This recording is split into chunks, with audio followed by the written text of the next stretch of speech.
Oh, oh, oh. This is this is not even going to be a review as much as it's going to be a love letter to Olivieblake.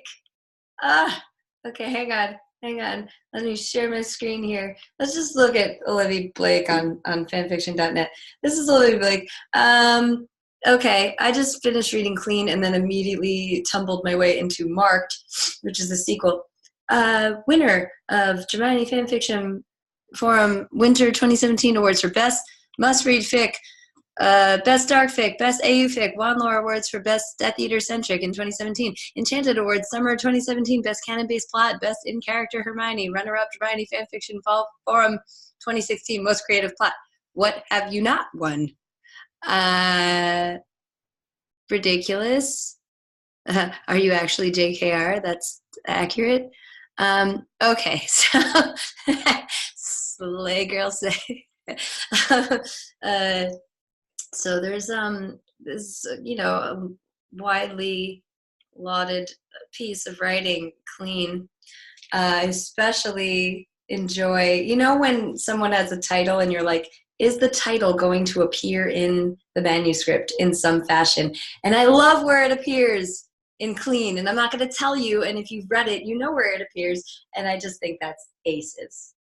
So let's get into it. I think I should have taken notes while I was reading this. In future, I will. I can't promise that I'll take notes. I read in the dark.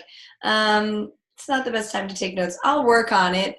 But I will say, I mentioned this in my last video, and by the way, hello new subscribers, hello Dramini people, hello Strictly Dramini Facebook group, all you wonderful, fabulous folks.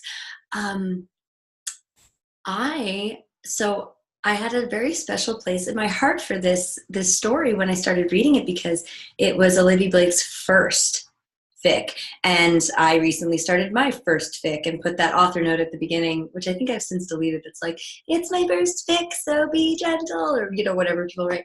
And I'm reading the whole first chapter of Clean, and I'm kind of like,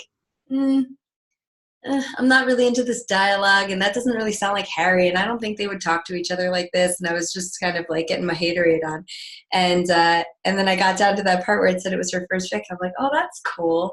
I get to the next chapter, felt the same way about all of it, but then I get to the bottom, and she's like, so thank you to the one reviewer, and even though your review was not very nice, I really appreciate that you read it. And I'm just like, girl, look how far you've come. It was just, I was like, oh, this is lovely. This is like, fan fiction is kind of like, not syndicated. Is it syndicated? I don't know if it's the right word, but like TV shows that would come out, episodically 1 week at a time, and were actually being created during that process versus created all at once and now put into our hands to binge, which is how we would all prefer our fan fiction. So many of us don't read works in progress. I get it. It's very frustrating to not be able to click right to the next chapter and continue to ignore your entire life in favor of reading one more story about these characters that you love. And it makes everything better, and the whole world melts away until it comes back and you're riddled with anxiety. Just talking about my life. How's yours? So I had my haterade on for like the first 9 chapters of Clean, just feeling like a lot of and this is really like my only criticism of this piece, and it completely makes sense. I felt like a lot of the characters didn't quite sound like how I imagined them, and if you've ever gone back to like the first season, we'll talk about Friends. How about Friends? I'm a huge Friends fan. I put lots of Friends Easter eggs in Sour Grapes. Any of you who are big Friends fans, you'll notice some of them are on the nose, not even Easter eggs. I just talk about Friends. Fun fact, I once ran a Harry Potter and Friends trivia in New York City where I combined the two fandoms and did like alternating questions and some crossover. In fact, there is an Instagram account called HP and Friends that my friend Caitlin McGrath and I ran, and it's memes that are all combinations of Harry Potter and Friends. So I'll link that in the box below. We used to run these trivias and people would come from out of town to take them, and we had categories like impossible questions where we'd ask ridiculous things like, what was the name of the Hogwarts groundkeeper before Hagrid? If you know it, put it in the comments. It literally is mentioned once in the entire series, and I'm not going to tell you what book. Let's get back to the point. Okay, so if you go back to like the beginning of Friends and look at the characterizations and how people are shown, it's not consistent throughout the series. There's a tone, and it's not even the characterizations. I take that back because they're sort of consistent, kind of. But the way that it's shot and the way it's directed and the way it's edited, that changes, and it gets a rhythm eventually going, and then it becomes this thing, and this is how a Friends episode sounds. But if you go back to season 1, there's these slow fades and there's these weird melancholy things, and they use a lot of popular music from the time period, and they later cut that down. They stopped doing that as much.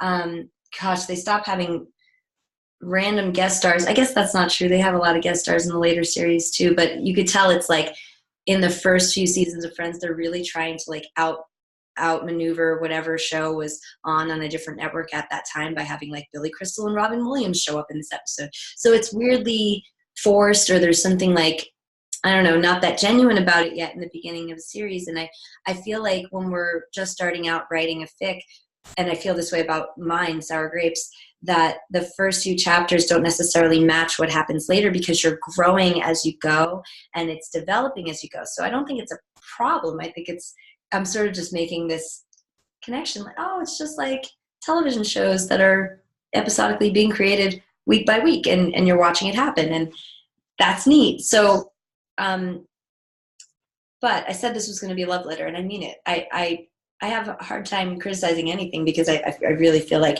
we're all just doing our best, and if you're going to actually publish your fan fiction, good on you. So once we hit chapter 10 and there was some smut and some just unexpected turns, I just completely lost my mind. It was so well done.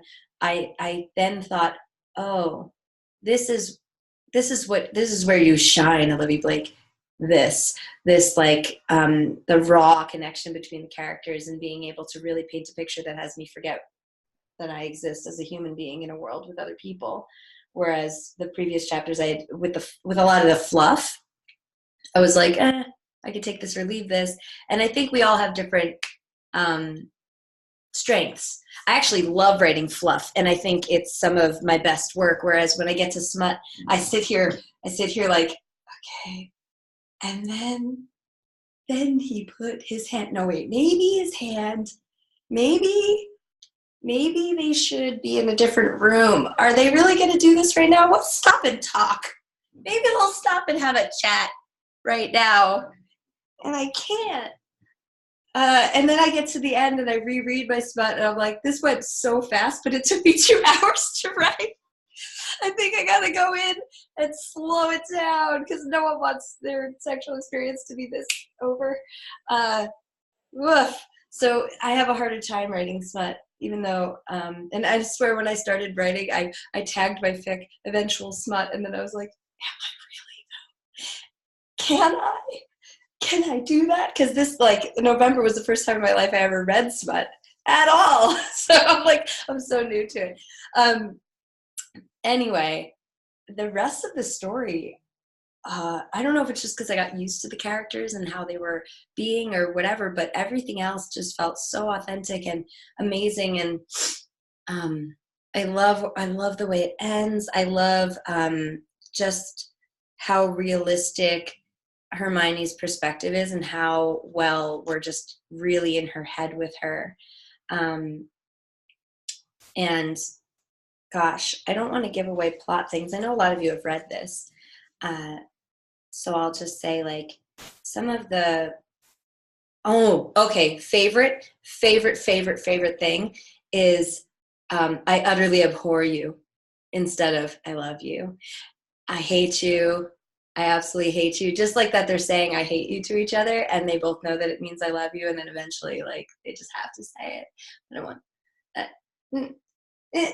So, like I said, I finished reading Clean and instantly went and started reading Marked and was completely blown away by the way that that starts. I really love when we've really built a world, and then I love follow-ups, not just epilogues, but like follow-up series, because you've built this really substantial new world on top of JKR's world, and now we get to play in it and bring random other characters uh, that you never thought would enter back into the story into this reality, and now see what happens with them. It's so much fun.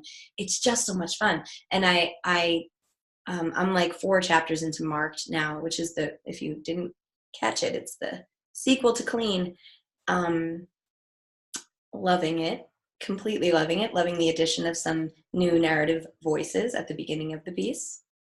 Going slow because it's quite long, and you know when you're reading a fic and you don't want to get to the part where you can't stop reading because you need to live your life, or alternately you're trying to escape life and you would really like to just get to the part of the fic that makes you not want to stop reading so you can stop thinking about your day and just be completely consumed by this thing in front of you. I stopped playing all my addictive iPhone games as soon as I started reading fan fiction. I think there's a connection. I've also been drinking less. You know, we all have some addiction. You move your pile of poop around. If it was over here, you clean it up and move it over here. And my pile of poop is fan fiction at the moment. I think it's going to be that way for a while.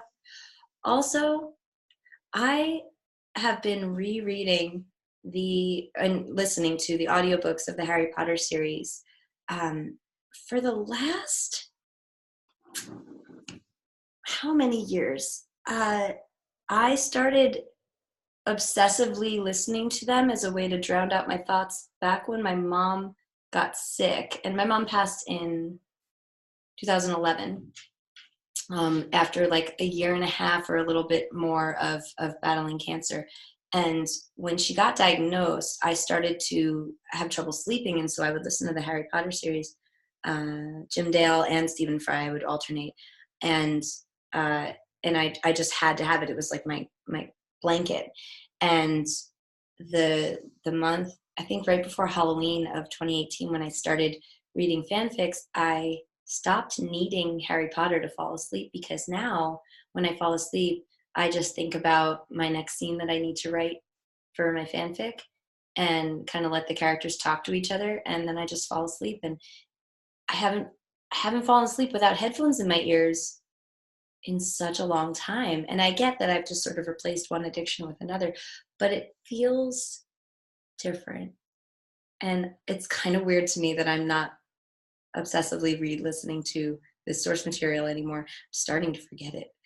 I don't think that's really true. I think I'll always remember all this crap. I've almost memorized these books. Like, if you play me a part of it, I could probably tell you what the next sentence is, because they've been going in my head for so long, which is probably why I find it so easy to write fan fiction. All right, and with that, I'm going to end this video. At some point in future, if this gets, I have a lot of ideas for what I want to do coming up, including a live reading of my first 1 or 2 chapters, and I have my Draco and Hermione on board for that already. We're going to get on Zoom here and do a live reading. So that should be cool. I want to make lipped up music videos as characters, because I also sing, if you don't know that. I have so many ideas, and eventually this may need to be edited, and I have a really great gal who could do the editing for me, because I ain't got time for shit.